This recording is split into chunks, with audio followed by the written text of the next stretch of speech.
حضرت علی رضی اللہ عنہ کے چند اقوال۔ سکون کامیابی ان کے دو ہی طریقے ہیں، یا سب کچھ اللہ کے لیے چھوڑ دو یا پھر سب کچھ اللہ پہ چھوڑ دو۔ تم صبح و شام 3 مرتبہ سورہ اخلاص، سورہ فلق و سورہ ناس پڑھا کرو، وہ تمہیں ہر چیز کے لیے کافی ہو جائے گی۔ تمہاری تقدیر اتنی دفعہ بدلتی ہے جتنی دفعہ تم اللہ کے آگے ہاتھ پھیلاتے ہو۔ کائنات میں کوئی کسی کا اتنی شدت سے انتظار نہیں کرتا جتنا اللہ اپنے بندے کی توبہ کا کرتا ہے۔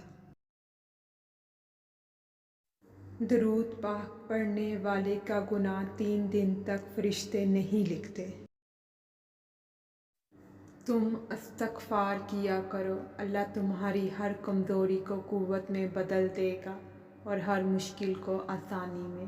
بے شک ہر مشکل کے ساتھ آسانی ہے۔ دنیا میں 2 کام بہت مشکل ہیں، ایک اس کے ساتھ رہنا جس سے محبت نہ ہو، دوسرا اس کے بغیر رہنا جس سے محبت ہو۔ شہد کے سوا ہر میٹھی چیز میں زہر ہے اور زہر کے سوا ہر کڑوی چیز میں شفا ہے۔ If you like the video, please like, share and subscribe to my channel.